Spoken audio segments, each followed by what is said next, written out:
paciente, sino que involucra muchas otras cosas, desde cuáles son las áreas donde se desarrolla, por ejemplo, el lugar y todo esto. Entonces, no sé si alguien nos pudiera recordar algo acerca de lo que vi en la clase de ayer. De con qué se relaciona la patología y cuál era su importancia. No sé, alguien que nos ayude. Doctor, Sí.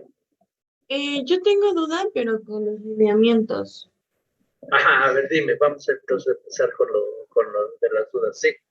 Es que no entendí muy bien porque decía 70, creo que 70% teoría y 30, este, Por cierto, como la, ajá, pero no entendí muy bien cómo se va a dividir como los lineamientos en la teoría, en los exámenes y así. sí, nosotros lo que vamos a hacer es normalmente lo que hacemos es, como les había comentado, hacer 8 exámenes que son acumulativos en todo el curso, en la parte teórica. ¿Sí? Entonces, de eso, por ejemplo, si ustedes sacan 10 en todos los exámenes, obviamente van a tener una calificación de 7 al final.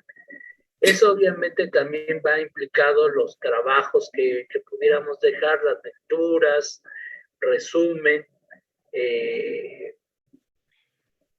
y algunas otras cosas que podríamos ir dejando en todo eso, y todo eso va a tener como calificación 7. En caso de que ustedes, que creo que es muy fácil sacar 7 de promedio en todos los exámenes, sí, en todo lo que sería la calificación teórica. Ahora, en lo que se refiere a la práctica, que es también relativamente, no es que podamos ver y ir y hacer una necropsia y ver cómo hacen la técnica y que reconozcan los órganos y que nos digan. Normalmente en la cuestión práctica, lo que vamos a hacer es ver videos, pues no tenemos otra forma, en las cuales se les explica cómo se hace la técnica de necropsias, como cuál es la posición correcta para cada una de las especies, cómo se tiene que abrir, cuáles son los planos que se abren para poder establecer. Y también lo que vamos a ver son muchas imágenes, sobre todo de lesiones, en las cuales, si bien no han llevado patología sistémica, pero sí que reconozcan, por ejemplo, cómo se ve una hiperemia, cómo se ve un proceso congestivo, cómo se distribuyen las lesiones en los tejidos, y todo eso es lo que normalmente corresponde a la cuestión práctica, cómo se toman las muestras, por ejemplo, si queremos, por ejemplo, un caso de una bacteria que sea anaerobia, si nosotros tomamos en los medios de cultivo tradicionales, ¿alguien recuerda cuál es el medio común para tomar muestras de algún cultivo general para transportarlo?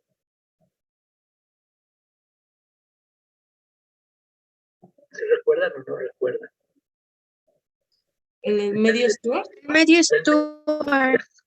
exactamente, el medio de Stuart, pero si nosotros queremos, por ejemplo, para anaerobias, ¿qué tenemos que utilizar? ¿Qué tendríamos que utilizar? El caldo tiogliconato o ese. El caldo de tioglicolato, efectivamente. Entonces, recuerden que si nosotros, por ejemplo, no tomamos los tejidos o las muestras en forma adecuada, pues no lo vamos a poder lograr tener una eficiente prueba para el diagnóstico complementarios para poder hacer nuestro diagnóstico integral, que eso se trata. Por ejemplo, si quisiéramos saber si nuestro perrito tiene leptospirosis, ¿cuáles son las pruebas que pudiéramos hacer? ¿Qué pudiéramos hacer? Por ejemplo, si nosotros, sé que no hayan llevado clínica y eso, pero sí llevaron bacteriología y en algún momento han tratado esto. ¿Cuáles serían las pruebas? ¿Alguien recuerda?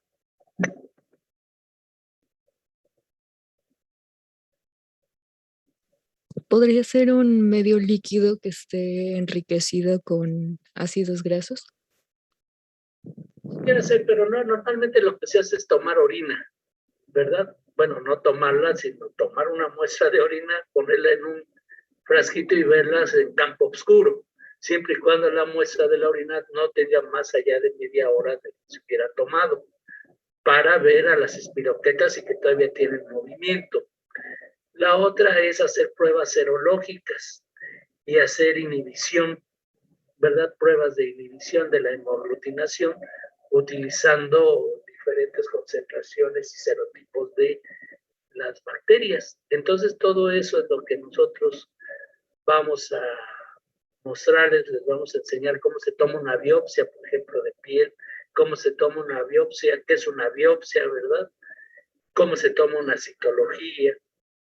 Todo eso es lo que vamos a ver en las cuestiones prácticas, que eso es lo que a nosotros, si bien no lo vamos a poder hacer físicamente, por lo menos tengamos una idea y la teoría para ya después, cuando exista la posibilidad, pues hacerlo en forma ya en vivo, en forma que podamos tomar las muestras en los animales que pudiéramos tener para esa situación.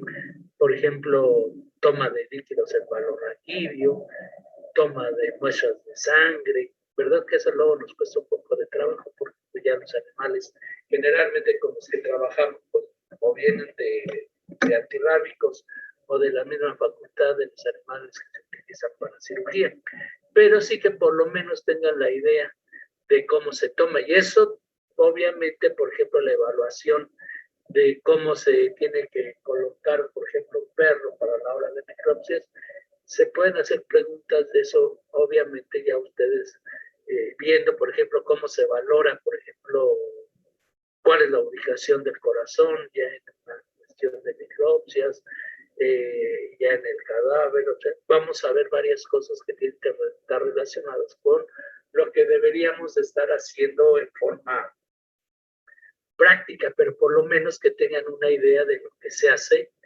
en forma en general, aunque sea teórico. Entonces, eso es lo que nosotros vamos a considerar como práctica, y eso, si ustedes sacan 10, pues van a tener un 30%, y entonces la calificación de teoría más la práctica, pues van a tener el 10, eso es lo que buscamos. Pero no solamente buscamos que ustedes tengan un 10 de calificación, que esto indica pues muchas cosas, ¿no? Una es, para mí, una de las cosas más importantes es que lo que nosotros estamos tratando de enseñarles, pues, es correcto y que ustedes han obtenido que la forma de enseñanza, pues, que lo que hemos tratado de hacer es lo correcto y que ustedes han aprendido estas situaciones.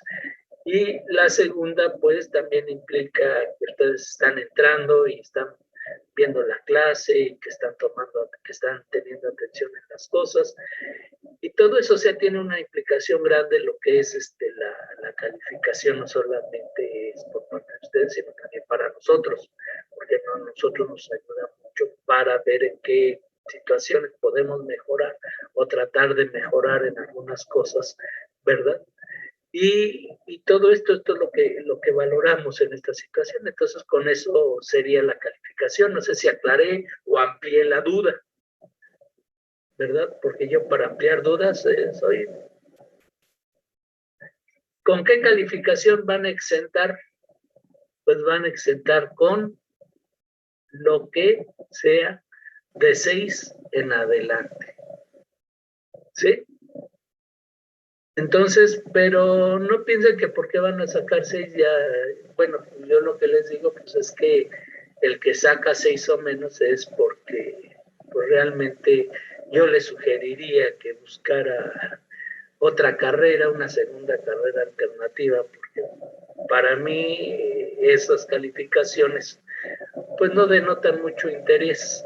Quizás lo que sí les digo es que no se vale que en el último día y en el último momento me digan que tenían un papá enfermo, un hermano enfermo o cualquier otra cosa.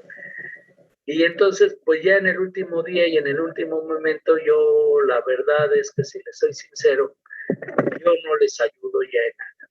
Pero si ustedes me dicen desde este momento, ¿sabe qué? Con no tanto con pruebas, pero sí realmente con una de buena fe, que me digan, ¿sabe qué? Tengo problemas para entrar porque trabajo, porque mi mamá está enferma o se acaba de enfermar mi mamá y se contagió por COVID o tiene problemas de esta situación.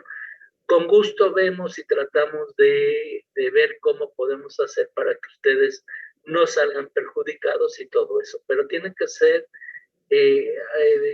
a más tardar en altas y bajas para que podamos, y si en el transcurso ocurre algún aspecto que no sea bueno, porque los accidentes suceden, nos podemos enfermar en cualquier momento, con gusto estoy para ayudarles, pero no se vale que ya en el último momento, ay, fíjense que desde que empecé la carrera estaba yo enferma y pues nunca le avisé, pues entonces, pues así como nunca me avisaron, pues ya se pueden seguir con esa situación, pero si en algún momento sucede algo, yo estoy dispuesto a ayudarles, a apoyarlos y todo eso, pero sí que sean sinceros y yo les creo de verdad, porque finalmente a mí, aunque me digan que sucedió algo, sucedió alguna otra cosa, pero pues si ustedes no me dicen, pues me imposibilitan el poderles ayudar. Pero sí, en cualquier cosa yo estoy dispuesto a apoyarlos en todo sentido. Entonces, a mí sí me preocupa, por ejemplo, su integridad, pedirles mucho que se cuiden, que, por ejemplo, que no se arriesguen a ir a fiestas, que no se arriesguen, porque no solamente muchas veces nosotros nos enfermamos cuando vamos a fiestas y eso, y resulta que nosotros no somos susceptibles tanto a la enfermedad, pero sí la podemos pasar a algún familiar, a algún amigo que queremos, etcétera, etcétera. Entonces evitemos todo eso. Entonces yo la verdad es que sí me preocupa, y me preocupa su integridad y lo que ustedes puedan estar pasando. Entonces, a mí sí me preocupa todo eso. Entonces, eso es lo único que les pido. No sé si quedó aclarada lo de la calificación, lo de esto que estamos viendo. ¿Alguna otra duda?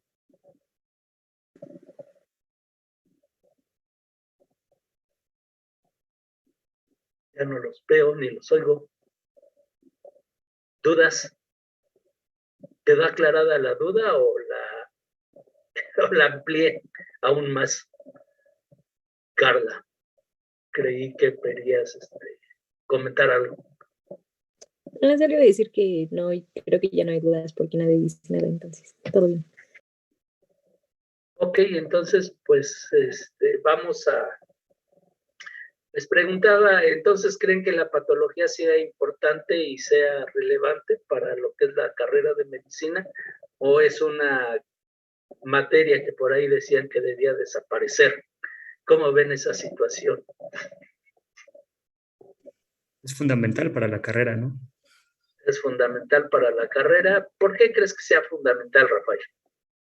Pues el objetivo de la medicina veterinaria es la salud, tanto humana en primer lugar como animal. Entonces, todas las patologías lo que hacen es afectar a la salud. Entonces, es como la búsqueda para restablecerlas, y para restablecer la salud hay que entender a la patología, cómo funciona para revertirla. Exactamente. Entonces, la patología es parte de la base fundamental. Y que decíamos, ¿verdad? Fabiola Ávila, ¿por ahí estás? Sí, aquí estoy. ¿Qué habíamos dicho, qué habíamos comentado con respecto a qué necesitábamos saber para poder entender la patología? ¿Te acuerdas? Sí, pues habíamos mencionado como diferentes ramas y materias como la farmacología, anatomía. Bueno, pusimos muchas. ¿Y tú crees que sean necesarias o las pusimos de más para hacer más énfasis en nuestra materia y decir, bueno, es que es más importante que las demás o carecen un poco más de Yasmín? ¿Tú qué opinas?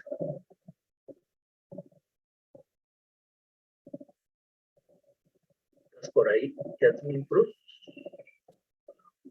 ¿O Fabiola? Sí, doctor.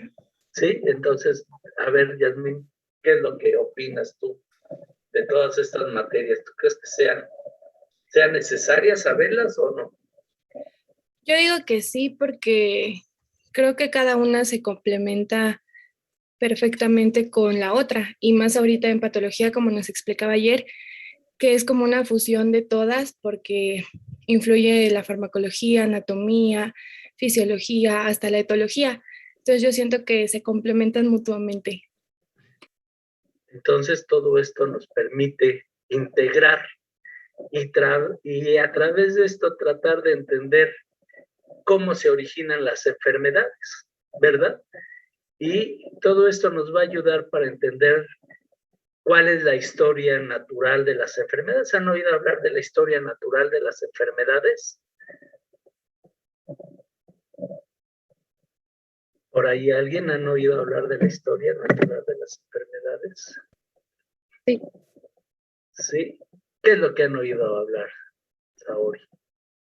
Es como, primero que nada, cómo se puede adquirir, por medio de qué barrera y cuál sería su desarrollo, su forma aguda, su forma más grave y pues cómo avanza y cuál sería su resolución o si no hay tratamiento, pues cómo fallece el paciente, algo así, creo. Exactamente. Entonces, la historia natural es de cuáles son todos los factores externos al individuo, ¿verdad? Como puede ser, por ejemplo, a lo mejor en un día cualquiera cae mucha lluvia y mucho granizo y hace mucho frío y tenemos a nuestras gallinas afuera o nuestros canarios o a nuestro perrito, ¿y qué le va a pasar? ¿Le va a dar qué? ¿Qué le puede llegar a suceder? ¿No? Esto obviamente puede que no suceda, pero ¿qué le podría llegar a pasar? ¿Neumonía? Puede llegarle a causar una neumonía y entonces ver cuáles son todas esas condicionantes desde la causa que va a originar, que generalmente es bacteriana o viral, y después todo lo que se va desarrollando, cómo se va desarrollando, lo que decías desde que la causa, cómo se va desarrollando, cuáles son los primeros signos, ¿verdad? Y que si estuviéramos hablando de humanos, hablaríamos de síntomas, ¿verdad? Y cómo va evolucionando la enfermedad hasta tener una resolución, ¿verdad? Y entonces puede ser que la enfermedad solamente quede en fase aguda o se vaya a una fase crónica y que el animal se recupere o que se recupere con secuelas o que quede como si nada hubiera pasado, que llegue a la normalidad, ¿verdad? Y todo eso, ¿cómo le llamamos a este proceso? Donde vemos cuál es la causa y todo, y cómo se desarrolla las lesiones, las alteraciones que va dejando todo esto. ¿Cómo se llama esa condición? ¿O cómo le llamamos a este estudio? Desde que la causa hasta el final, ¿cómo le llamaríamos?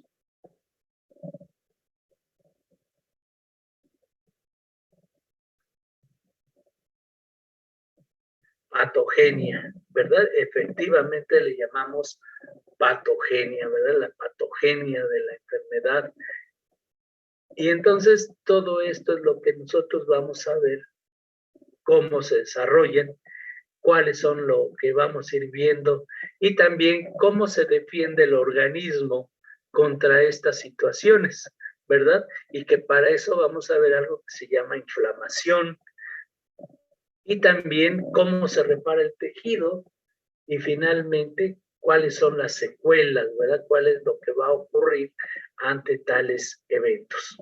Entonces, y algo importante es que entonces la patología integra todo lo que son las materias que son las básicas y nos va a servir de puente de enlace con las clínicas. ¿Para qué? Para saber y entender cuáles son los mejores tratamientos, cuáles son lo que nosotros procedemos a establecer para saber si la enfermedad con la que cursa nuestro paciente solamente se utilizan procedimientos médicos o también quirúrgicos, ¿verdad? Entonces eso es lo que estábamos viendo en la clase pasada.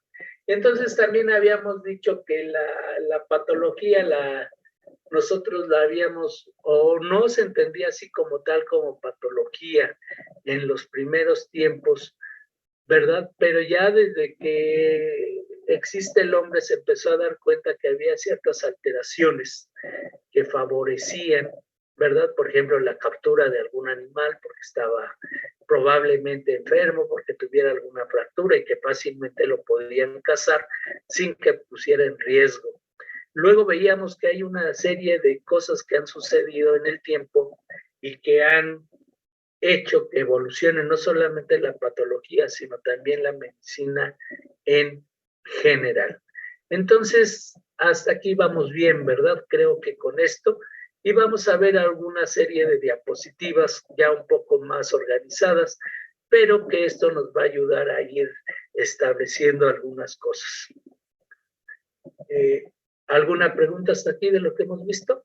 No, ¿verdad? Creo que no. Pero bueno, si lo tienen, háganmelo saber para poder ir haciendo. Entonces, vamos a ver estas cosas, vamos a ir viendo, vamos a ver.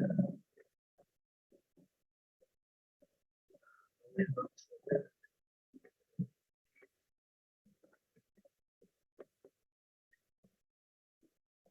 Esperen un segundo.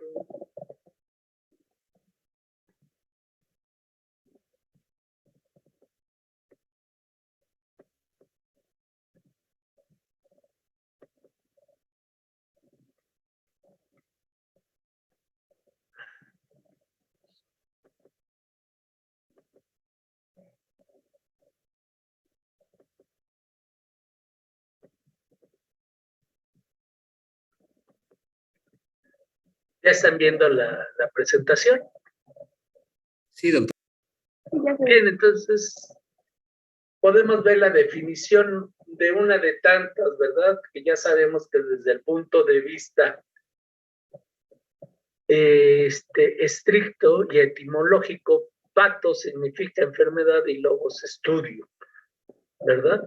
Entonces es la ciencia que estudia las enfermedades.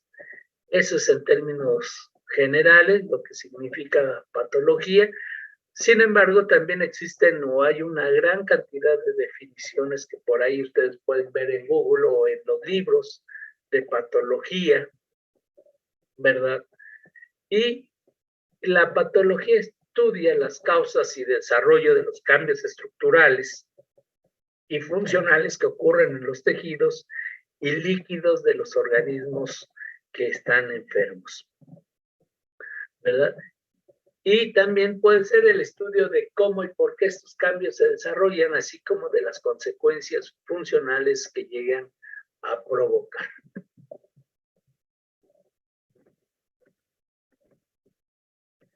Entonces, aquí el origen de la patología o de la medicina, ¿verdad? Es, por ejemplo, los pueblos primitivos, ¿verdad? Todavía los médicos brujos, que aunque digan que son pueblos primitivos, todavía en mi pueblo, por ahí todavía se hablan de médicos y de repente llego al pueblo y me dicen, hola colega, y pues les digo que no, que tantito se esperen porque yo sí estudié y ellos dicen que no, pero que saben mucho de hierbas medicinales, de cocciones de animales y vegetales para expulsar espíritus malignos y también se dedican en algunas ocasiones sangrías. De hecho, todavía hay algo de esto, ¿no? De que todavía hay médicos brujos en algunos lugares. Y entonces, pues eso es lo que hacían en épocas antiguas y todavía actuales en algunos lugares. Entonces, esto es lo que puede llegar a estar sucediendo, ¿verdad? Entonces, vean cómo todo mundo reconoce y antes era el poder diabólico, ¿verdad? Que todo era ocasionado por entes malignas, ¿verdad? O espíritus malignos y que tenían que expulsarlos a través de rituales, a través del uso de hierbas, pociones mágicas y todo eso, ¿verdad? Pero ahora ya sabemos que no. Por ejemplo, antes se hablaba, por ejemplo, de que la, ¿cómo se llama esta enfermedad de la piel que se les cae a las personas en pedazos grandes? ¿Lepra? La lepra, ¿verdad? Antes se creía que era porque era un poder maligno que estaba invadiendo el cuerpo de estas personas y las mantenían lejos de los pueblos, ¿verdad? Porque estaban poseídas, estaban mal, y ahora ya sabemos que en realidad se trata de una bacteria, ¿verdad? Bacteria, ¿cómo se llama la bacteria? ¿Se acuerdan?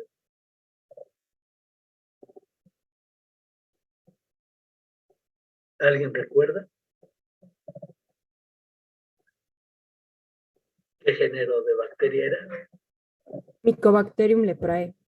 Mycobacterium leprae, ¿verdad? Entonces ya sabemos, y que si bien es cierto que el tratamiento es difícil, pues ahora ya tenemos tratamiento que nos ayuda a entender o a eliminar esta infección, y que los pacientes se recuperan y ya no tienen que alejarlos del pueblo y de la familia y que vivan en condiciones, pues ahora sí que de calle o condiciones de este tipo, no, los pacientes son tratados y generalmente se recuperan.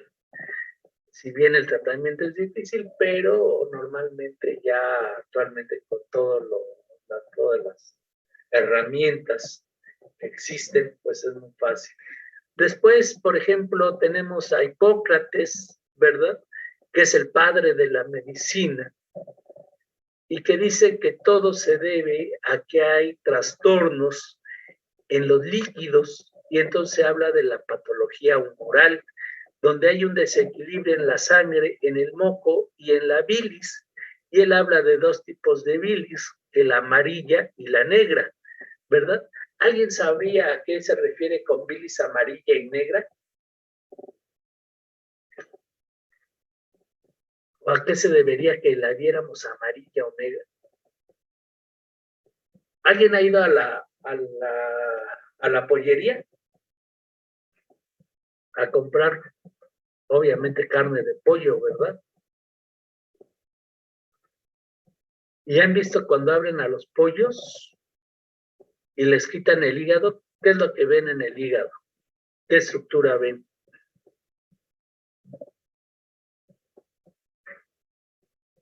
¿La vesícula biliar? La vesícula biliar. Y cuando está la vesícula biliar plétora o llena, ¿cómo se ve? ¿De qué color?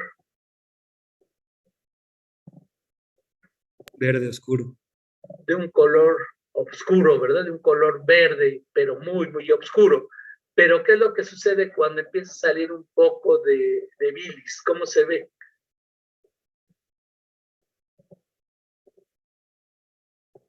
Amarilla, ¿verdad? ¿Por qué? Porque todo va en relación a la concentración en la cual se encuentre. Entonces, Hipócrates decía que todo esto, dependiendo de la concentración y del desequilibrio y la presencia de sangre o moco, ¿verdad? En algunas situaciones, pues se debía a estos desequilibrios en los líquidos, ¿verdad?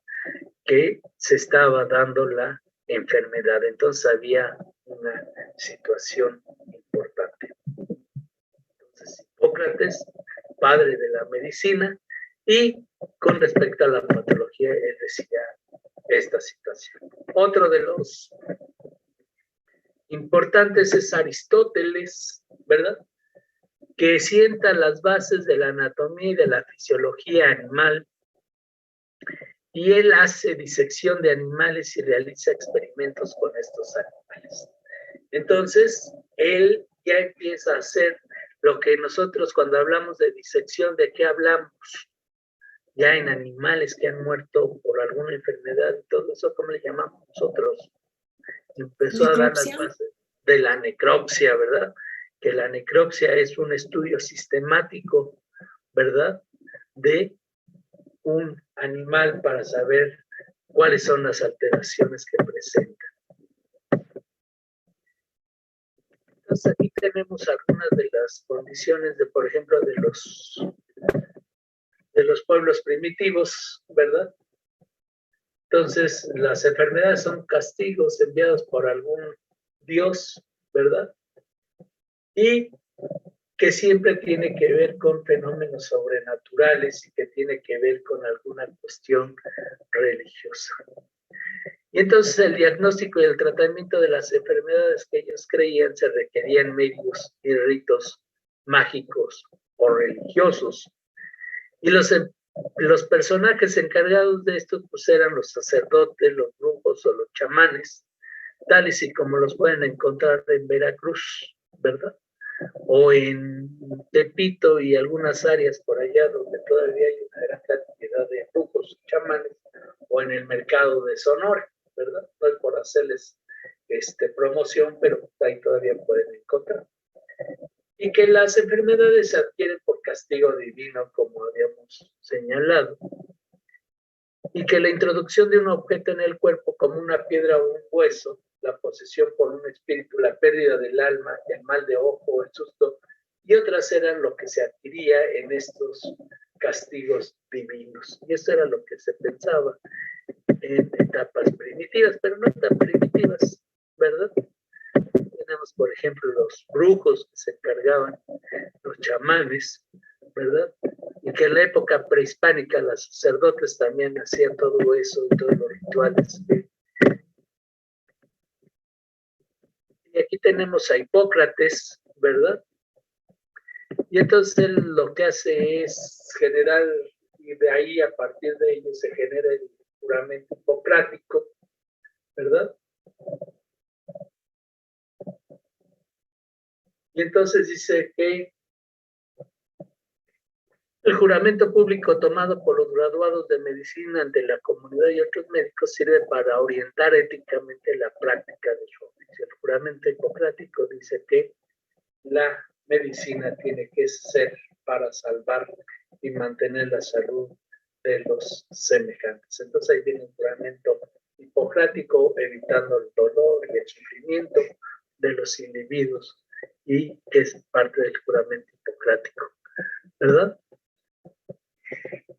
Y que la fiebre de la enfermedad la provoca el cuerpo propio, la del amor, el cuerpo del otro. Entonces, todo esto es lo que decía en aquel entonces Hipócrates, ¿verdad? Aristóteles, ¿verdad? Hace historias de los animales, la zoología, que es un conjunto de estudios que se dedica, ¿verdad? En algunas de sus obras, de los movimientos de los animales y de la generación de los animales, es decir, cómo se mueven los animales, cómo lo hacen, cómo se desplazan y cómo se reproducen estos animales. Otro de los personajes importantes es Galeno, que es seguidor de Hipócrates, también hace disección de animales, estudia la función renal y muscular y señala que el cerebro controla la voz y también explica la función de las arterias y de las válvulas del corazón. Entonces, vean, Galeno ya nos dice muchas cosas que conocemos. Paracelso rechazó las creencias médicas de la época y dice que las enfermedades deben ser causas externas al cuerpo y se pueden combatir con sustancias químicas. Entonces ahí ya empieza a dar también parte de las bases de lo que sería la farmacología. Morgani es otro importante de las personas y realizó numerosas autopsias relacionadas con las lesiones, pero estas lesiones las va relacionando con lo que él observa clínicamente en los pacientes. Entonces también él habla de una patología de la localización, es decir, el individuo se va a comportar de tal forma porque ya tiene tal lesión en tal órgano. Entonces él hace una correlación de la lesión en alguna estructura con el cuadro clínico que él observa en los pacientes. Entonces, Morgani, aquí saben cuál es la importancia de Morgani, que realizó autopsias, o por qué es tan importante y relevante, y que es algo temerario. ¿Alguien sabe qué sucede en esta época, en 1681 y 1771? La etapa de la Inquisición, ¿no? Está en la etapa de la Santa Inquisición, entonces él todo lo tenía que hacer a escondidas, porque si no, pues llegaban los de la Inquisición y le hubieran dado ahí su rostizada, ¿verdad? Porque les gustaba quemar a las personas, ¿verdad? Entonces esa era aparte de que realizó las autopsias, ¿verdad? Realmente autopsia está bien emplearlo, el término autopsias. No, ¿Por qué? porque auto es como hacerte a ti mismo, ¿no? Ajá, es así mismo. Entonces una revisión a sí mismo. Y bueno, pues uno no lo puede hacer. Sin embargo, se refería a que, ¿por qué utilizaron el término autopsia? Porque era Porque como era de la especie, ¿no? Ajá, es porque es de la misma especie, efectivamente. Entonces es el hombre se revisa a sí mismo. Entonces, por eso. Entonces aquí tenemos Galeno, que ejerció una profunda influencia en la medicina en el imperio de Santino, ¿verdad? Bizantino, perdón. Fue médico de emperadores, obviamente romanos, Marco Aurelio, Cómodo y Séptimo Severo, ¿verdad? Paracelso, maestro de la medicina. La alquimia no tiene por objeto exclusivo la obtención de la piedra filosofal. La finalidad de la ciencia es producir sustancias soberanas y emplearlas en la curación de las enfermedades. Entonces, él, como les digo, empieza ya a dar los aspectos fundamentales de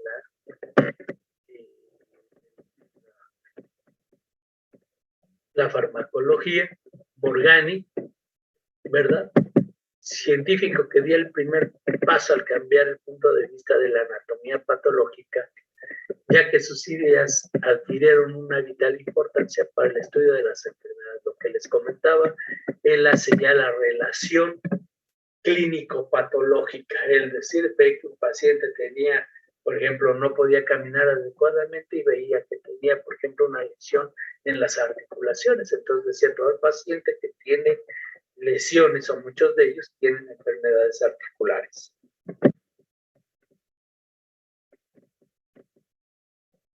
Rokitansky es otro importante, ¿verdad? Es fundador de la técnica de necropsia ya bien establecida y estableció las bases estructurales de la enfermedad, es decir, él empieza a demostrar cómo los cambios estructurales en los tejidos están relacionados con la enfermedad. Y Rokitansky es quien da ya las bases ya bien establecidas de cómo se tiene que realizar la necropsia. Virchow, ¿verdad? Es el padre de la patología celular y de la patología moderna. Él es ya el padre de la patología moderna, ¿verdad? Y dice que la célula es el verdadero elemento que están asociados a los daños en las células y por tanto son a este nivel lo que va a provocar las enfermedades. Entonces la célula es la base fundamental de todas las enfermedades. Entonces Rudolf Virchow es el padre de la patología moderna. ¿Alguien recuerda qué otras cosas descubrió Rudolf Virchow?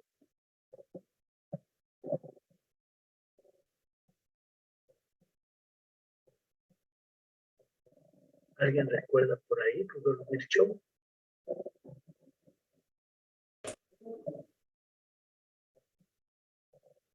Por ejemplo, en patología, en sistema nervioso, el espacio de Virchow-Robin, ¿verdad? Es algo importante. Otro de los personajes importantes es Pasteur, que es pionero de la bacteriología. Y él establece que las enfermedades son ocasionadas por agentes microscópicos que no pueden observarse, pero sin embargo él ya a través del uso del microscopio empieza a ver ya ¿cómo se llama? Algunos de los agentes etiológicos como la pastorela, como la micobacterias, ¿verdad? Pasteur también desarrolla los primeros inmunógenos, por ejemplo, la vacuna contra la rabia, ¿verdad? Que son de las causas, de las cosas fundamentales que hace Luis Pasteur.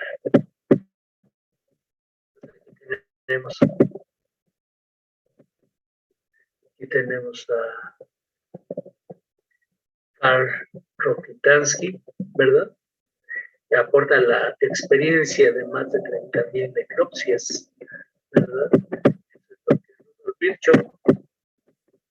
Aquí dice que la correcta interpretación de leucocitosis y de la leucemia, de la trombosis, da la interpretación correcta de la leucocitosis y de la leucemia, de la trombosis y de la embolia. Y también establece cómo es que se dan las metástasis tumorales y hace la descripción del material que conocemos hoy como amiloide, de la neuroglía, de la mielina, y también hace distinción entre hipertrofia e hiperplasia y da la idea de lo que puede ser la metaplasia.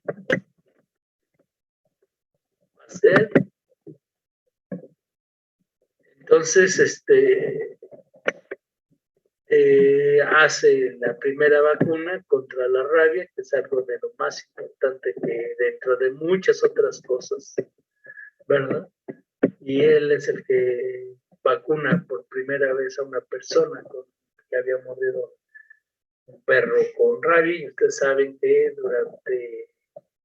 cuando uno no se trata o no se reciben las vacunas para la rabia, generalmente es una enfermedad que termina por matar a los individuos en ciertas etapas.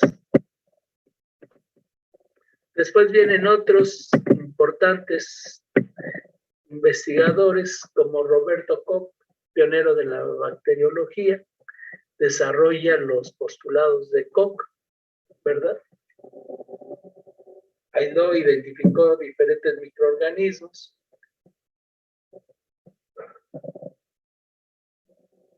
Y también fundadores son Kidd, Joest, Nierberg, Frey, Korns, ¿verdad? Investigadores, profesores que han escrito tratados de la patología comparada, es decir, las relaciones entre el hombre y los animales. Müller describió el primer tratado de zooanatomía patológica de los animales domésticos. Perdón, había dicho que Pasteur no descubrió la tuberculosis, sino el que la descubrió, fue Roberto Koch, ¿verdad? También descubre el bacilo del cólera y desarrolla los postulados de Koch, ¿verdad? Premio Nobel de la Medicina y es considerado el fundador de la bacteriología. ¿Alguien recuerda los postulados de Koch? ¿Cuáles son los postulados?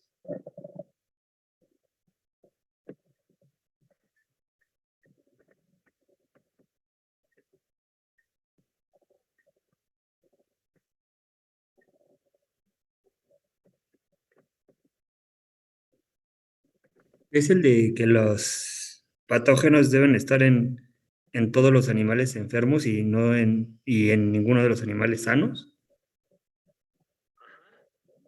Y que nosotros cuando los aislamos y los inoculamos a pacientes sanos van a desarrollar la enfermedad. Eso es lo que en general describen los postulados de Koch, ¿verdad? Entonces esto es parte de lo que él hace. Él es el primero que descubre el bacilo de Koch. ¿A través de qué tinción? ¿Ustedes recuerdan qué tinción utiliza Roberto Koch para la demostración del bacilo tuberculoso?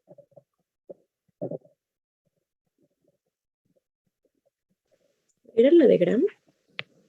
La de Gram. Línea de bacilos.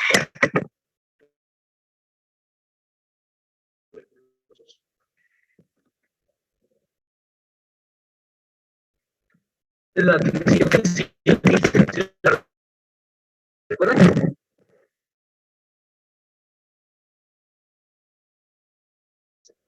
La que normalmente se utiliza para demostrar la presencia del bacilo tuberculoso. ¿Sí me escuchan todavía? Se cortó un poco ahorita, doctor, cuando estaba explicando lo de la tinción. La tinción es del Cecil Nielsen. Es que como... Sí, es que me decía aquí la computadora que tenía yo inestabilidad de internet, no sé cómo me escuchen. ¿Sí me escuchan bien o todavía sigue oyéndose muy entrecortado? No, ya se escucha bien, doctor. Ok, perfecto.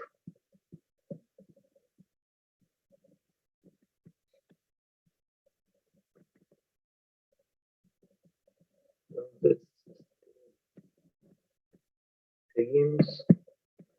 En cuanto a medicina veterinaria, los fundadores, el fundador de la patología en México es el doctor Manuel Sarvide, que empieza a hacer sus trabajos en 1930 y posteriormente quien tuvo a su primera alumna, que es la doctora Aline Schunemann de Aluja, que ustedes saben que lleva el nombre de uno de los auditorios de ahí, del departamento o de la facultad, sino de la facultad, ¿verdad? La doctora Aline Schunemann de Aluja, que es alumna directa del doctor Sarvide, quien es el que empieza la medicina veterinaria en México.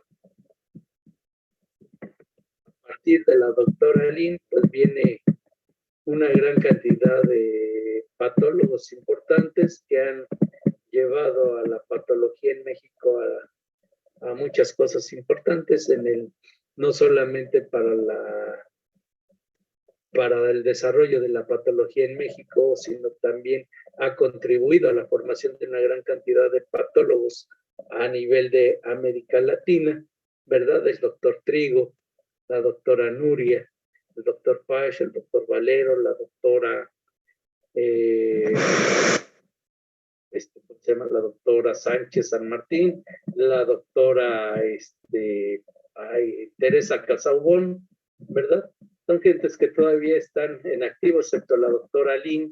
Digo, la doctora Lin ya tampoco está en activo, la doctora Nuria de Buen, el doctor Trigo, que todavía sigue dando clases, ¿verdad? Y también tenemos al doctor Pash y ya tenemos a mucha gente muy importante en esta situación. Entonces, esto es lo que se refiere a la historia, más o menos, pero si ustedes ven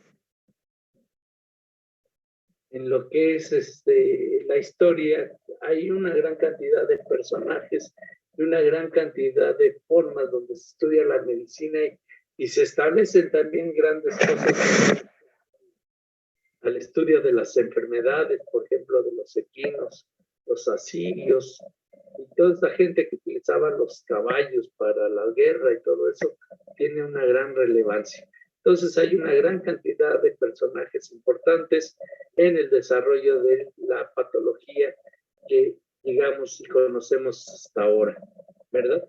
Entonces, ya habíamos visto que la patología tiene relación con una gran cantidad de disciplinas o ciencias médicas y que ya hemos visto en términos generales cuál es su relación y cómo interactúa como base de enlace con las ciencias médicas aplicadas y también que tiene que ver mucho con los aspectos de zootecnia para mejorar la producción, evitando las enfermedades y que son potencialmente también evitando de alguna u otra forma, no solamente los animales sirven para nutrir, sino también para mantener la salud humana, ¿verdad?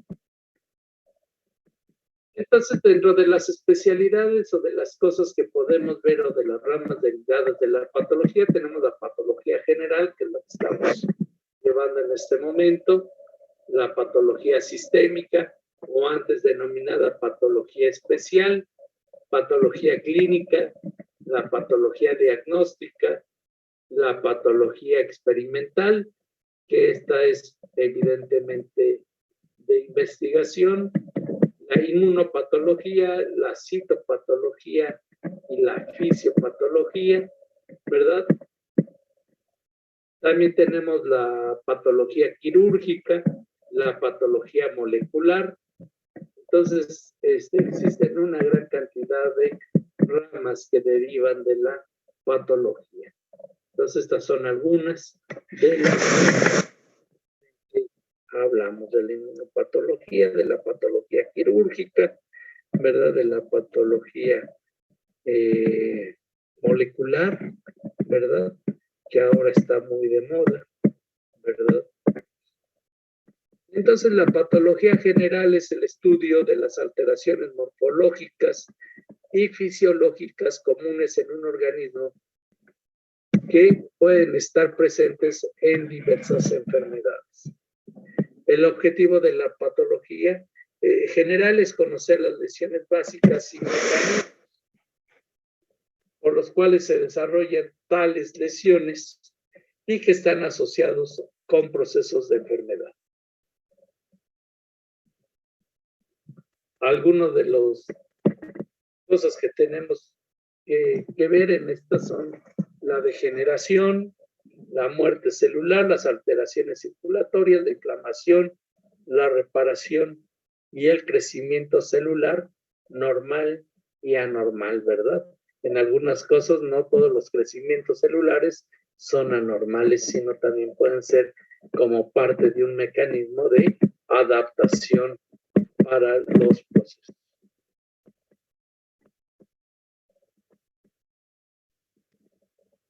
Entonces aquí tenemos unas imágenes, ¿verdad?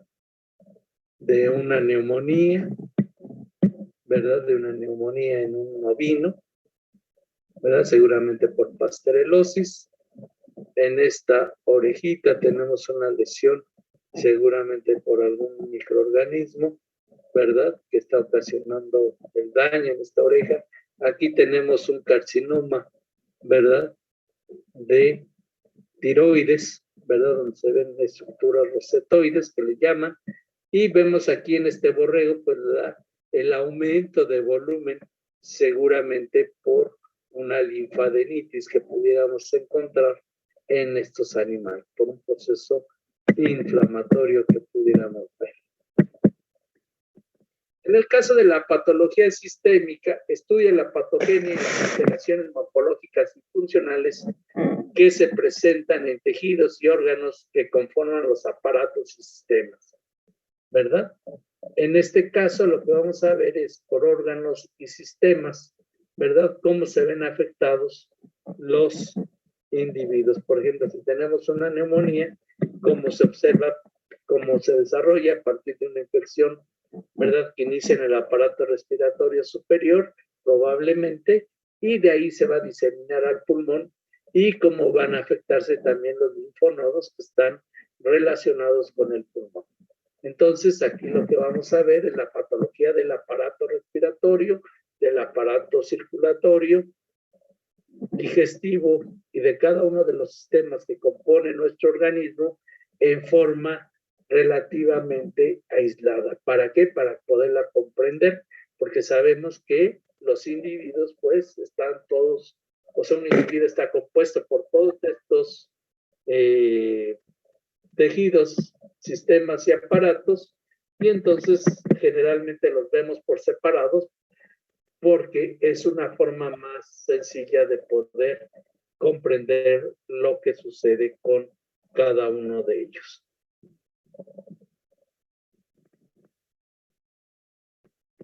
Aquí tenemos la patología sistémica, donde tenemos que conocer obviamente cómo está constituido el corazón, cuáles son sus principales estructuras y cuáles son los grandes vasos a partir de los cuales está constituido, y finalmente también conocer cómo es la microcirculación, donde tenemos las arteriolas, los capilares y las vénulas, ¿verdad? Que son donde realmente se hace el intercambio de nutrientes, siendo el principal nutriente el oxígeno. El oxígeno es uno de los principales nutrientes que requiere el organismo para sobrevivir, y la alteración en estas estructuras pues obviamente trae problemas graves.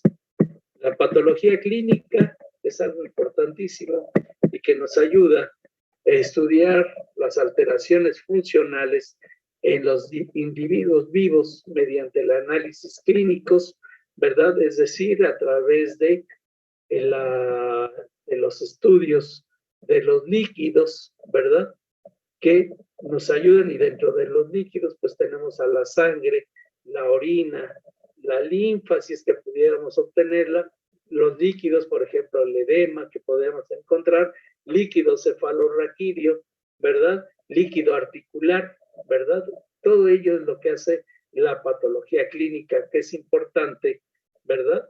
Para poder establecer cambios que nos pueden orientar hacia un diagnóstico y que es parte fundamental para establecer algunas enfermedades, ¿verdad? Aquí también hacemos la química sanguínea, el urianálisis, las pruebas funcionales, ¿verdad? Hepáticas y renales, pero todo eso a través del uso de los líquidos, por ejemplo, el suero o el plasma que se requiere para realizar todas estas pruebas.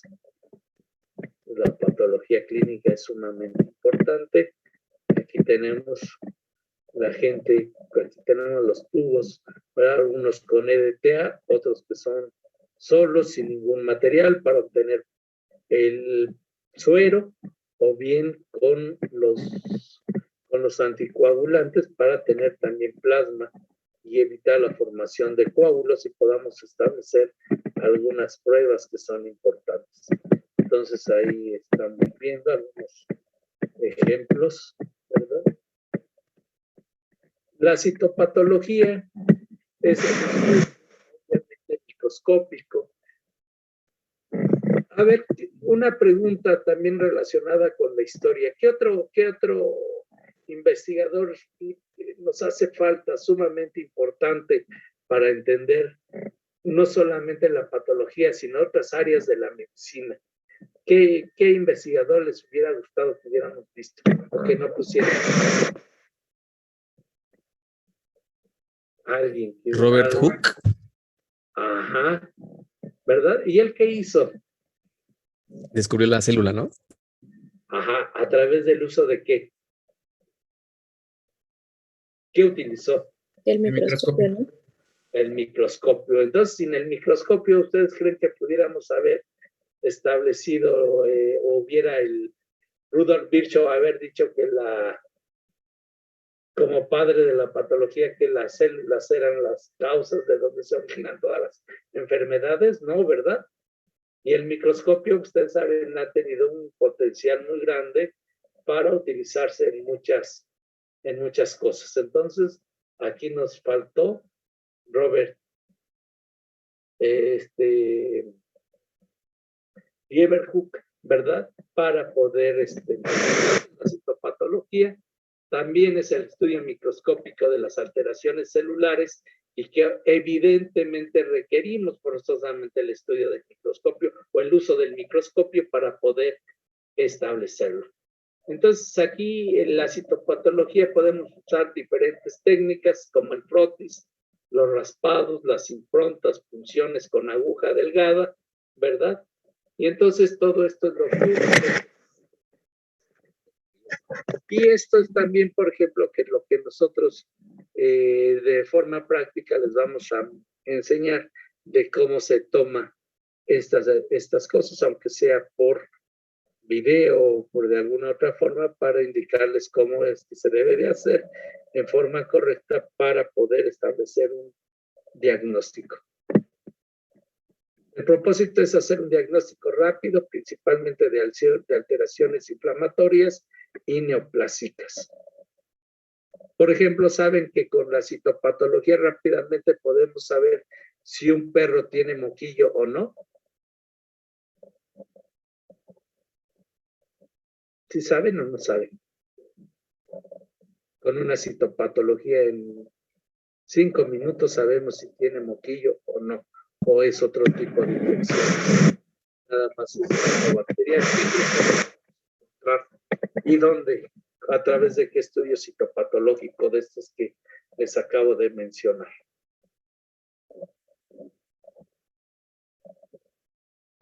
¿No es por medio del frotis? Por medio del frotis. ¿De dónde hacemos el frotis? Tomamos una muestra sanguínea y la observamos al microscopio para observar las células sanguíneas. Puede ser de las células sanguíneas, pero no algo más, alguna otra cosa sin tener que obtener ningún método invasivo como tal. ¿El fondo de la garganta? Pudiera ser, pero no algo más simple y más sencillo. ¿De la conjuntival? De la conjuntival, exactamente. De la mucosa nasal se pudiera, pero es más sencillo de la conjuntiva. Se toma un raspado con un hisopo, se pone sobre un portaobjetos, se tiñe, ¿y qué vamos a encontrar? Pues unas estructuras que la llamamos cuerpos de inclusión, y las vamos a ver dentro de las células, y con eso ya tenemos un diagnóstico 100% efectivo de que el animalito tiene moquillo, y entonces ya podemos proceder, teniendo el diagnóstico, a establecer un plan terapéutico para recuperar al animalito. Entonces la citopatología es importante. Vean. Disculpe, ¿cómo dijo que se llamaba la célula que se encontraba del moquillo? Pues de inclusión, miren, aquí tenemos uno. ¿Ya lo vieron? Esta es una citología de un frotis de la conjuntiva. Vean las células epiteliales, se están descamando, y vean cómo tiene aquí un cuerpo de inclusión, que es una estructura que se forma porque todos los virus empiezan a aglomerarse, o más bien todas las proteínas de las cuales se van a empezar a formar con la célula, empieza a formar estas estructuras que corresponden a partículas virales. Y bien, aquí tenemos un cuerpo de inclusión, el que son patognomónicos. ¿Alguien recuerda que es una lesión patognomónica? Que son específicas de una enfermedad. Que son específicas y únicas de una enfermedad, ¿verdad? Entonces aquí tenemos los cuerpos de inclusión intracitoplasmáticos que son exclusivos del moquillo canino. Entonces es una lesión patognomónica, ¿sí? Vean, y también vean cómo vemos que hay un infiltrado por neutrófilos, ¿verdad? Que son segmentados, y vean cómo está, porque hay una infección viral y que nos está provocando esta conjuntivitis, que muchas veces cuando tenemos una infección viral, por ejemplo, por moquillo, ustedes recuerden que el moquillo es una enfermedad inmunosupresora. Entonces, generalmente favorece las infecciones por bacterias, y por eso tenemos que en algunos casos no solamente hay linfocitos, que son los que van a actuar contra las infecciones virales, sino con también vamos a tener infecciones secundarias, y entonces van a aparecer los neutrófilos como de las principales células que van a aparecer en estos procesos. Y aquí tenemos un crecimiento, ¿verdad? De un carcinoma, de un adenocarcinoma endometrial, ¿verdad? En el caso de un animalito, de una hembra con un adenocarcinoma. Entonces, estas son las aplicaciones importantes de la citopatología. La gran importancia es que generalmente es poco invasiva, no genera lo mismo que una biopsia, que puede favorecer o desarrollar algunas cosas, y aquí no importa si el individuo, en muchos casos, si tiene trastornos o algunos trastornos, la citología, como es muy poco invasiva, generalmente los daños son mínimos, Sin embargo, cuando hay infecciones, ¿verdad? Cuando hay abscesos, ¿verdad? De tipo infeccioso, cuando hay acúmulo de serían algunas de las contraindicaciones porque se puede derramar o puede haber alguna contaminación en algún otro tejido y entonces generalmente no se recomienda, sobre todo en esos casos, la citología, pero tiene una gran aplicación. Después tenemos la patología diagnóstica, que estudia las alteraciones morfológicas macro y microscópicas para determinar la patogenia e identificar las causas o el agente etiológico con el fin de llegar a un diagnóstico integral de la enfermedad o la causa de muerte de los individuos. Entonces, es la patología diagnóstica. Herramientas a utilizar. Bueno, aquí tenemos la citología, la citopatología, y también podemos utilizar, aquí se utiliza la necropsia, la histopatología, que podemos utilizar las biopsias, ¿verdad? Para poder establecer los cambios estructurales en los animales. Las herramientas de diagnóstico, pues ya habíamos visto algunas, la biología molecular, ¿verdad? Aquí estamos viendo los fragmentos de DNA o RNA, son los que utilizamos para establecer algunas de las etiologías o alteraciones que pudiera sufrir algún tejido, utilizando los genes y las alteraciones que pudiéramos encontrar a nivel de los ácidos nucleicos, la microscopía electrónica que nos da detalles de las alteraciones en los organelos, ¿verdad? Entonces, la inmunohistoquímica, donde utilizamos anticuerpos específicos para demostrar algunas, para ver algunas proteínas que se sobreexpresan en algún tumor, o bien para identificar alguna bacteria que esté provocando la enfermedad en forma específica.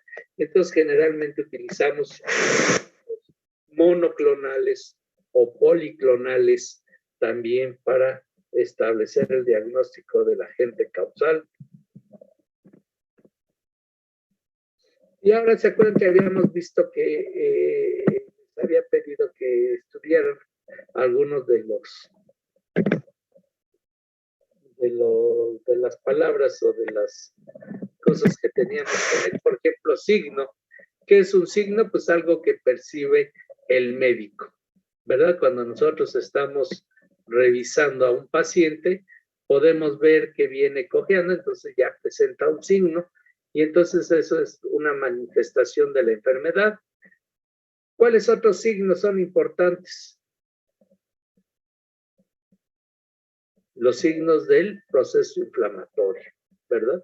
El aumento del volumen, el aumento de la temperatura, ¿verdad? El cambio de coloración son signos que observamos en un paciente que tiene algún proceso inflamatorio. Dentro de los signos, también vean que podemos ver las actitudes y el comportamiento, ¿verdad?, de los animales que presentan alguna enfermedad.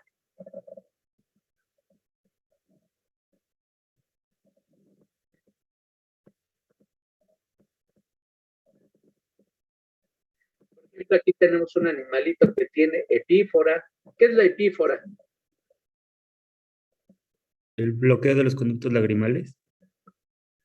Pero esa es una causa. ¿Pero qué es la epífora? Las manchas oscuras. No, las manchas oscuras es consecuencia de la epífora. ¿Pero qué es la epífora? Es una lacrimación constante, ¿verdad? Que puede ser porque hay obstrucción del conducto nasolagrimal, o bien puede haber una irritación conjuntival y entonces el animal está constantemente. La tos, ¿verdad? La tos que le llamamos, hay una, desde el punto de vista clínico, ¿Recuerdan la tos de las perreras? Que es ocasionada por bordetela y pasterela multocida en los perros y que nos refleja la tos, pero la tos no forzosamente tiene que ver con procesos inflamatorios del pulmón, sino también con qué tiene que ver, o cuál es la otra causa de tos en los animales. Problemas cardíacos. Problemas cardíacos, ¿verdad? Aquí, por ejemplo, ¿cómo pudiéramos saber que este animalito pudiera tener no solamente diarrea? ¿Qué tiene este animalito? ¿Cómo lo ven? Su postura está rara. ¿Mandé? Tiene una postura rara. Tiene una postura rara, ¿y qué más? Está totalmente desnutrido, ¿no? Ah, tiene una. ¿Y cómo le llamamos a esto? Porque la causa es la Caquexia. Caquexia, ¿verdad? Está caquexia, y en esto se asocia a una diarrea acuosa y profusa que aquí pudiéramos ver y que está relacionado con alguna, dentro de las muchas enfermedades, una de las que más afecta al ganado bovino es la paratuberculosis, ¿verdad? En el caso del hombre también hay una enfermedad que le llamamos enfermedad de Crohn, ¿verdad? Que también pudiera estar relacionada con esta bacteria. Entonces, la diarrea, vean las consecuencias, es el enflaquecimiento o el adelgazamiento con la pérdida de las masas musculares, ¿verdad? Y entonces esto se asocia a esta situación. La diarrea es lo que nosotros observamos. ¿Qué diferencia habrá contra un síntoma? El síntoma es algo que el paciente puede referir, ¿no? Como nosotros los humanos. Ajá, ¿por qué? Porque somos los que hablamos, ¿no?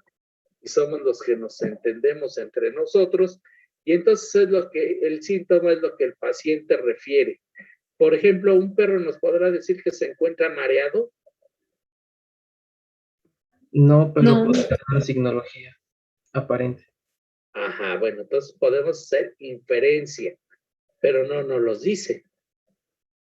Un perro nos puede decir, o un animalito que tiene, que está mareado o que tiene náuseas.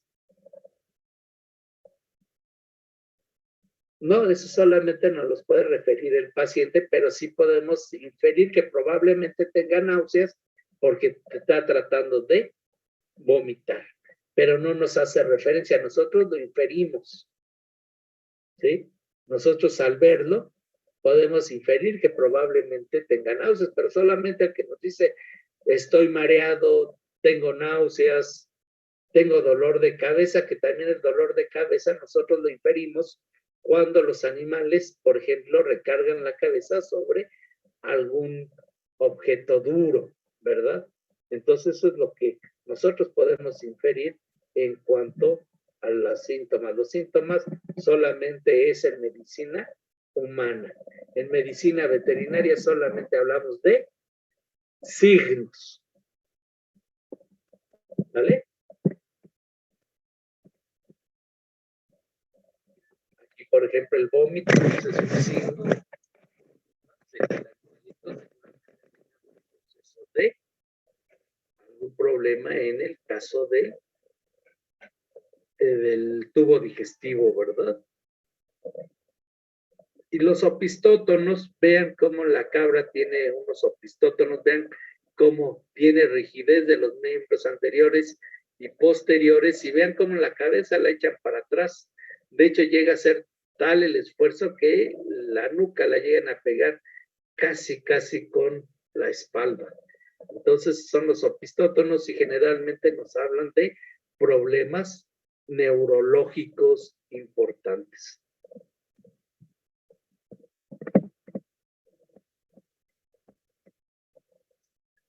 La tortícolis, vean aquí el gatito, el nystagmus, ¿verdad? Vean cómo tiene los movimientos de los... Aquí no lo podemos ver porque no tenemos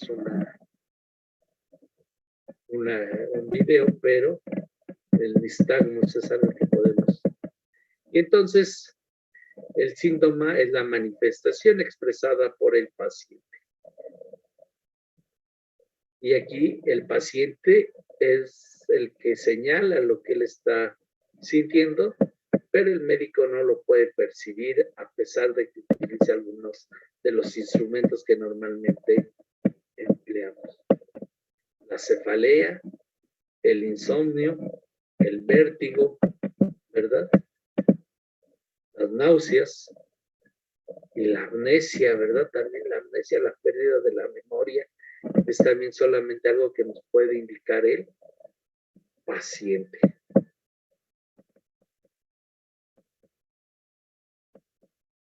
La lesión es todo cambio morfológico en los órganos, tejidos o células que son resultado de el efecto de un agente etiológico. Por ejemplo, los cambios en la consistencia de algunos tejidos. Por ejemplo, cuando el individuo tiene raquitismo, ¿cómo se vuelve el tejido? ¿Cómo se vuelve el tejido óseo? Sobre todo las articulaciones. Pierden la consistencia y por el peso del animal, generalmente las articulaciones, los cartílagos articulares tienden a aplanarse y entonces aumenta el volumen de las articulaciones. ¿Y eso debido a qué? A que pierde la consistencia que tiene el tejido, ¿verdad? El cambio de color, ¿verdad?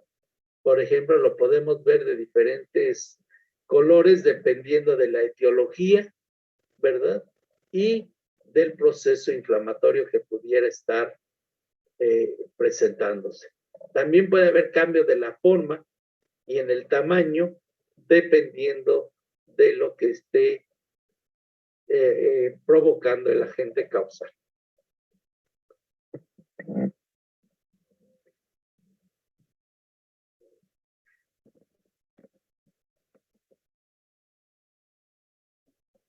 Por ejemplo, aquí vean, en esta articulación que vemos, esto será normal.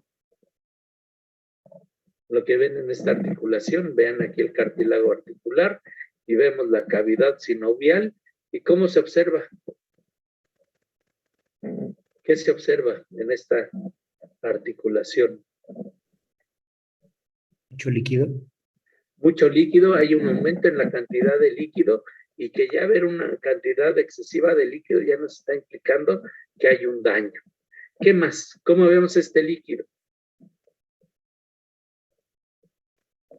Es amarillento. De color amarillento, ¿verdad? De un color, pero este color es opaco, ¿verdad? Normalmente, ¿cómo es el líquido articular? ¿Alguien lo conoce? ¿Cómo es el líquido articular?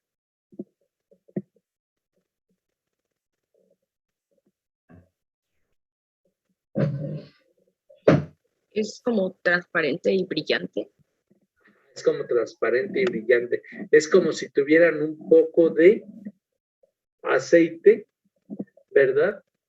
Y que es transparente, claro, y que además tiene cierta viscosidad, que no es mucha.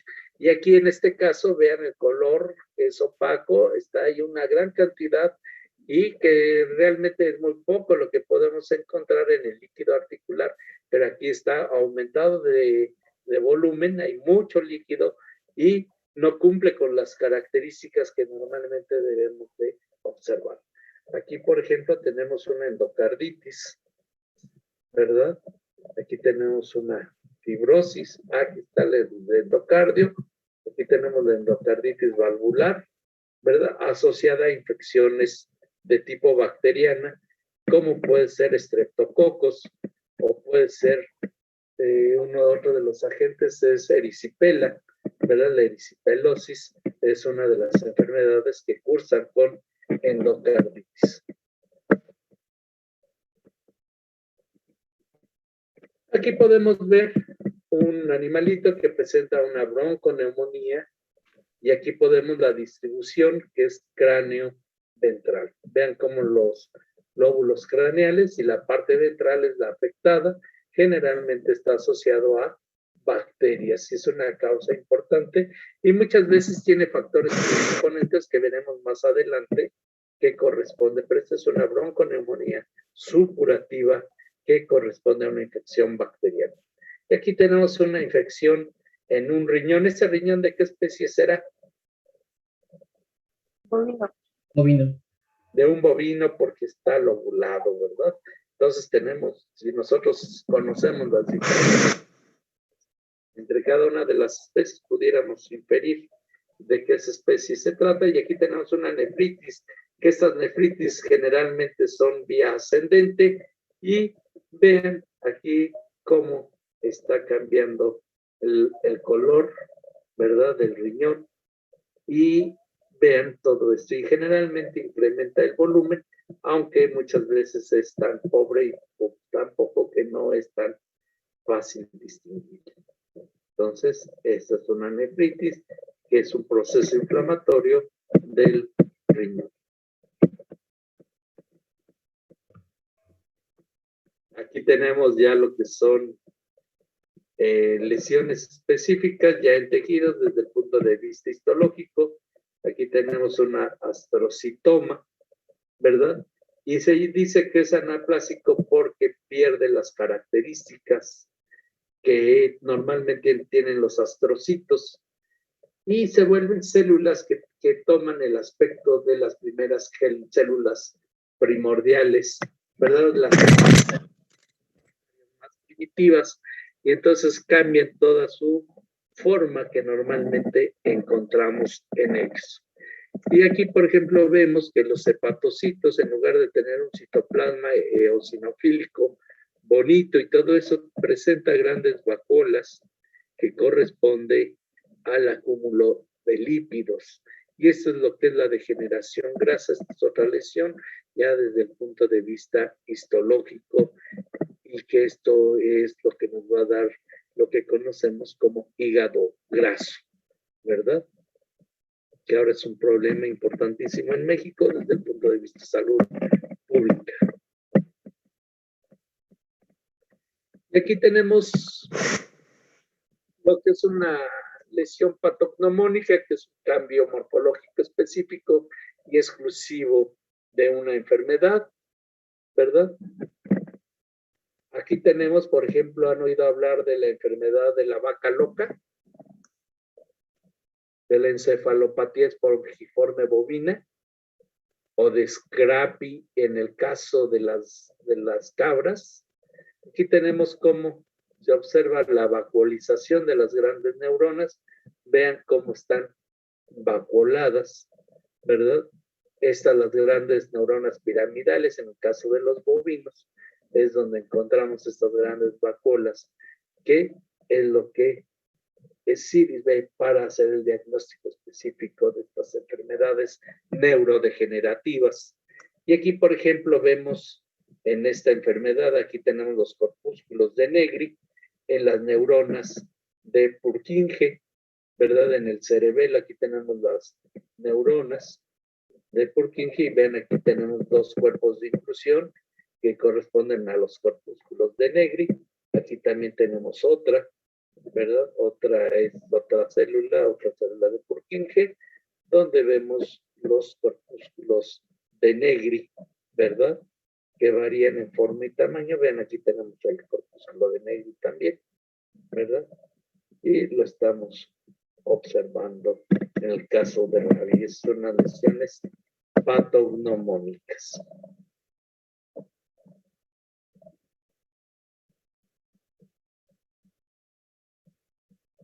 También tenemos lo que es un síndrome, ¿verdad? Todos hemos hablado del síndrome, de una gran cantidad de síndromes, ¿verdad? Y el síndrome se refiere a un conjunto de signos o síntomas y lesiones que se presentan en forma común a diversos padecimientos provocados por diferentes agentes etiológicos, y que estos son insuficientes para identificar la causa precisa del padecimiento. Por ejemplo, uno de los síndromes que normalmente hablamos, por ejemplo, han oído hablar del síndrome cólico. ¿Y qué es el cólico? ¿Alguien sabe lo que es un cólico?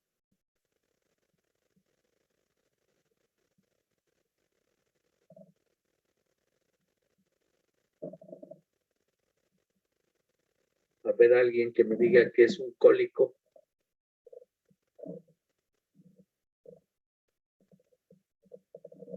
¿Puede ser el dolor producido por espasmos? Entonces, pero el término cólico se refiere, sí, dentro de las, a ver, aquí hay en el chat, a ver, están.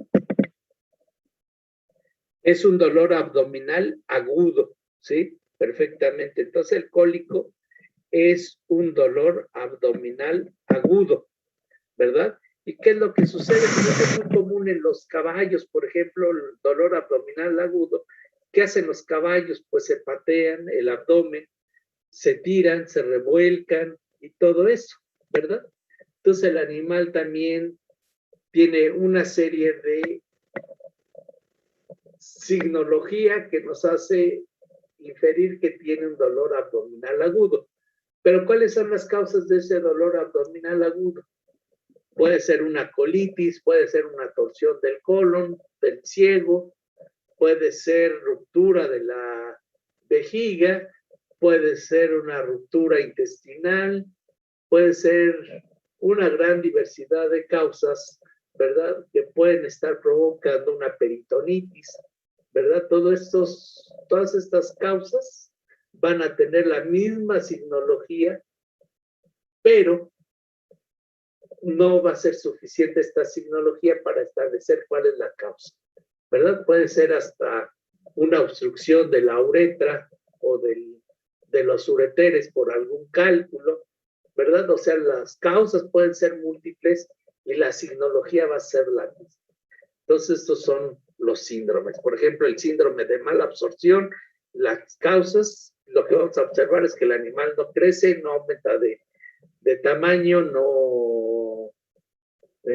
va perdiendo el volumen de carnes, y generalmente tienen diarreas, y entonces, pero no vamos a saber si el problema es porque tiene un problema a nivel intestinal o a nivel de páncreas, o pueden ser múltiples las causas, y entonces hablamos de síndrome.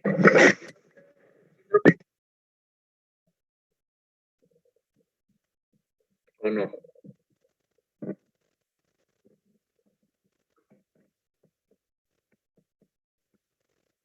¿Sí están por ahí todavía? Sí, doctor. Pues quedó claro lo del síndrome, sí, pero que sí. Sí, doctor. Bueno, entonces también dentro de los métodos tenemos lo que es la biopsia, que es un estudio microscópico de un fragmento de tejido obtenido generalmente de un individuo vivo con un fin diagnóstico, pero también la biopsia la podemos obtener de animales que ya han fallecido. Entonces, la biopsia no solamente aplica a los animales vivos, sino también, pero lo característico es que se trata de un fragmento de tejido, ¿sí? Es un fragmento de tejido que nos sirve para establecer un diagnóstico. En la mayoría de los casos. En otras ocasiones, pues no tiene todo lo que nosotros necesitamos para observar los cambios y determinar que se trata perfectamente de alguna etiología en específico. Entonces tenemos aquí las biopsias. Por ejemplo, tenemos las biopsias con el endoscopio, ¿verdad? Biopsias tomadas a través del endoscopio, donde observan las lesiones, sobre todo del tubo digestivo, del esófago, del estómago, y se toman pequeños fragmentos y se observan al microscopio. Aquí, por ejemplo, se está tomando una biopsia del músculo, donde observamos la presencia de un parásito que es común en las fibras musculares en los cerdos. ¿Ustedes recuerdan qué enfermedad es y que no es cisticercosis? Trichinella spiralis, ¿verdad? Y aquí, por ejemplo, tenemos también tenemos la toma de las biopsias por agujas que no son delgadas, sino realmente son agujas muy gruesas, por ejemplo, para la toma de médula ósea, ¿verdad? O de tejido de la piel, ¿verdad? Donde se utilizan sacabocados, que les llamamos, y para observar cuáles son las lesiones en la piel, y podemos observar si hay alguna neoplasia, algún trastorno inflamatorio, ¿verdad? Y ya relacionarlos con algunas otras enfermedades. Finalmente tenemos la necropsia, que es un estudio sistemático, macroscópico de los órganos y tejidos de un cadáver, en donde tenemos que observar desde la localización, las condiciones generales del cadáver, en fin, una gran cantidad de cosas que tenemos que observar para determinar o apoyar cuáles son las causas de lo que estén padeciendo estos animales. El estudio sistemático esta necropsia puede ser para individuos, ¿verdad? O bien que sean representativos de grupos de animales, ¿verdad? En algunos casos, por ejemplo, podemos tener en un rebaño de bovinos, de ovinos, ¿verdad? También puede ser de bovinos, y entonces tomamos 2 animales que pudieran ser representativos de lo que está pasando en esa granja, y entonces normalmente tienden a sacrificarse para poder nosotros, o que ya el término de sacrificio creo que está en desuso, debido a que el sacrificio, ¿sí saben qué es un sacrificio? ¿O cómo se define sacrificio? Pues por lo que recuerdo era con una connotación religiosa y se nos menciona que lo mejor es decir matanza, si no mal recuerdo. Así es, perfectamente. Entonces, se hacen las matanzas de los animales, o se mata un individuo para ver que sea representativo de lo que está pasando en las granjas. Entonces, vamos a tratar de evitar que se diga sacrificio, porque realmente no lo estamos haciendo una ofrenda o dedicándolo a un dios, ¿verdad? O a algún ser supremo que tiene que ver con connotaciones religiosas. Perfectamente. Uno de los términos que tenemos que conocer es el estudio del desarrollo de las enfermedades desde su inicio hasta su resolución, que puede ser la recuperación con secuelas o la muerte del individuo. Y a esto le llamamos patogenia, ¿verdad? O patogénesis, ¿verdad?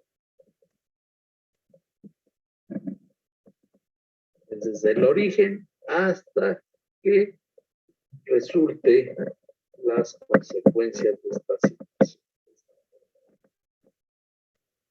Aquí tenemos la patogenia del mal de las alturas. Por ejemplo, esto ocurre cuando los animales no están adaptados a sobrevivir en alturas superiores, por ejemplo, en el de los bovinos, cuando no están adaptados a sobrevivir en alturas de más de 2.600 metros sobre el nivel del mar. Aquí, ¿qué es lo que va a ocurrir? Que estos animales, por ejemplo, si nosotros traemos animal de la granja de Veracruz, ¿verdad? De la granja que está en Martín de la Torre, ¿a esos a qué nivel están sobre el nivel del mar? Esos animales que están en Martínez de la Torre. ¿Han ido a Martínez de la Torre? No, doctor. No, doctor. ¿Han ido a Acapulco? Sí. Y entonces, si nosotros estamos muy cercanos a Acapulco, en el centro de Acapulco, ¿a qué nivel estaremos del nivel del mar? A nivel del mar, a 0 metros. A 0 metros, ¿verdad? Ok, entonces, ¿qué es lo que va a ocurrir? Que normalmente a nivel del mar, ¿cómo es la concentración de oxígeno en esas áreas? Mayor. Es muy alta, ¿verdad? La concentración de oxígeno es muy alta. Y entonces, ¿qué ocurre? Pues si tiene mucho oxígeno, requeriremos muchos eritrocitos para oxigenar el cuerpo, el organismo.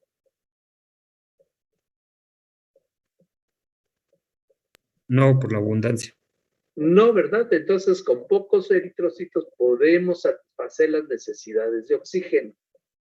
Sin embargo, cuando se utiliza o los ganaderos deciden llevar de animales a nivel del mar o muy cercanos al nivel del mar y deciden llevarlos en forma muy rápida por carretera a áreas como por ejemplo Topilejo o áreas más altas, ¿verdad? ¿Qué es lo que va a suceder ahí? ¿Qué es lo que va a ocurrir ahí? Que la concentración de oxígeno es baja. Por lo tanto, ¿qué es lo que va a suceder?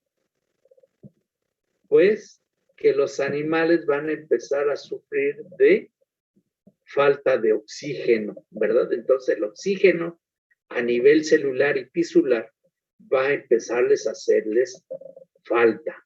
Entonces, ¿qué es lo que van a tratar de hacer los animales? Pues en primer lugar, van a tener polipnea. ¿Qué es la polipnea? ¿El aumento en la frecuencia respiratoria? Aumenten la frecuencia respiratoria. ¿Por qué? Porque si hay bajo oxígeno, pues lo que van a tratar es de incrementar la cantidad de oxígeno respirando más rápido. Por otro lado, van a tener taquicardia. ¿Qué es la taquicardia? El aumento en la frecuencia cardíaca. Aumenten la frecuencia. Entonces van a respirar más rápido y va a tratar de que aumente la circulación para tratar de el poco oxígeno que están captando llevarlo más rápido a todos los tejidos. Por otro lado, también el organismo va a echar a andar el riñón. ¿Por qué va a tratar de echar a andar el riñón? Empezar a actuar. Para compensar la presión.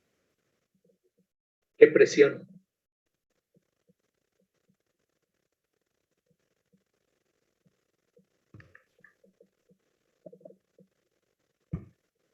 ¿La presión sanguínea? No. ¿Presión osmótica? Tampoco. ¿La presión pulmonar? No. ¿Sería la atmosférica? No. Lo que va a hacer el riñón en estos casos es empezar a producir eritropoyetina. ¿Y qué hace la eritropoyetina? Síntesis de más sangre, ¿no? Síntesis de mayor cantidad de glóbulos rojos. Y entonces, ¿qué es lo que va a suceder cuando empieza a aumentar la cantidad de glóbulos rojos? Nos va a dar algo que le llamamos policitemia, que es un aumento en la concentración de sangre. Doctor, una pregunta. Sí. En estos casos de policitemia, supongo que los eritrocitos salen ligeramente inmaduros, ¿no? Así es. Entonces ya no tiene una buena función, ¿no? Exacto, y eso es lo que trae como consecuencia, entonces, va a suceder varias cosas. La baja en concentración del oxígeno a nivel tisular también va a afectar a los vasos sanguíneos y les va a provocar que exista vasoconstricción importante y entonces se va a reducir la luz a nivel de los pulmones. Si se reduce y eso provoca que a nivel de los pulmones se incremente la presión pulmonar. ¿Y qué va a traer como consecuencia esto? Aunado a qué? Que la hipertensión pulmonar, la vasoconstricción que está reduciendo el paso de la sangre a través de los vasos pulmonares, también tenemos que el incremento de los glóbulos rojos a nivel sanguíneo nos produzca que la sangre se vuelva ¿qué? Mucho más densa y mucho más viscosa. Entonces, ¿qué va a traer como consecuencia? Pues que todo esto, la vasoconstricción, el proceso de hipertensión, va a provocar la salida de líquidos a nivel pulmonar. Pero además va a traer como consecuencia que la sangre que está tratando de mandar del sistema general al pulmón, que es del ventrículo derecho, no va a poder pasar. Y entonces, ¿qué va a suceder? Que la poca sangre, ¿verdad? Se va a retener en el ventrículo derecho y se va a dilatar. Y con el tiempo, si es que le da, va a hipertrofiarse.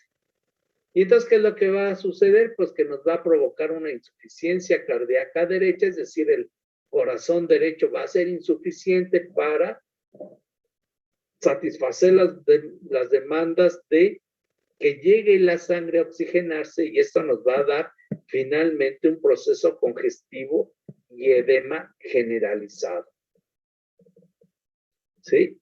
Y entonces nuevamente se complica más la hemoconcentración, disminución del gasto cardíaco, que es problemas de lo que es la función cardíaca, y finalmente lo que nos va a provocar es un choque cardiogénico e hipovolémico y la muerte del individuo. Y entonces esta es la patogenia de lo que ocurre en estos casos del mal de las alturas, que ocurre generalmente en los bovinos, que no se adaptan o que no se les da el tiempo necesario para adaptarse. Entonces, es muy diferente si estos animales que se llevan del nivel de la playa y se van lentamente llevándolos a planos más altos, pero donde se les da tiempo para que se vayan adaptando sin que ocurran todas esta problemática que hemos visto. ¿Hasta aquí alguna duda, comentario? Todo bien, profesor, gracias. Todo bien. ¿Sí? ¿Entendieron entonces la patogenia de cómo se desarrolla desde que están los animales en nivel de playa y luego se van a las grandes alturas y todo lo que sucede? Y entonces aquí vemos desde su inicio hasta su finalización, que generalmente es la muerte de los animales, de las vacas. ¿Sí? Sí, doctor.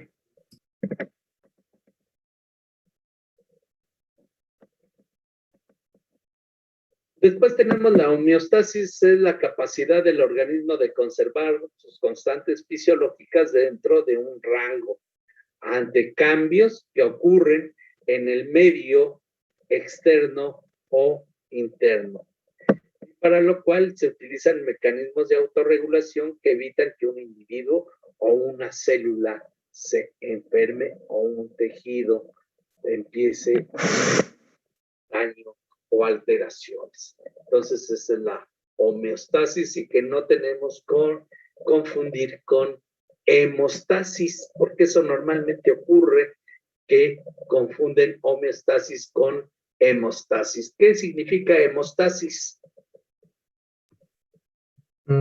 Cuando se coagula algo, ¿no? Que se detiene un sangrado, ¿verdad? Estasis es detener y hemo, sangre, ¿verdad? Entonces es detener la salida de la sangre. Entonces son procesos totalmente diferentes, ¿verdad?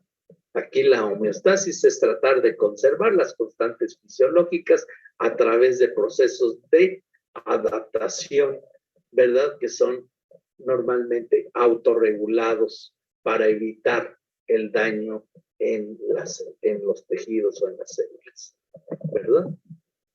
Y eso es lo que ambiente frío, ¿verdad? Muy frío, ¿qué es lo que empezamos a tener? ¿Qué es lo que normalmente están en un lugar muy frío? Cuando nosotros estamos... Vasoconstricción periférica. Vasoconstricción periférica, y antes de todo eso, ¿qué empezamos? A temblar. A temblar, ¿verdad? A generar calor. Exactamente. ¿Para qué? Para generar calor. Y entonces esos son medios de adaptación que tiene el organismo. Y por ejemplo, cuando hace mucho calor, ¿qué hacen los perros? Cadean. Cadean más, ¿verdad? ¿Para qué? Para tratar de eliminar el calor. Y entonces con eso van a tratar de regular la temperatura del organismo. Bien, ¿Qué creen? Que ya como estoy viejito ya me canso mucho.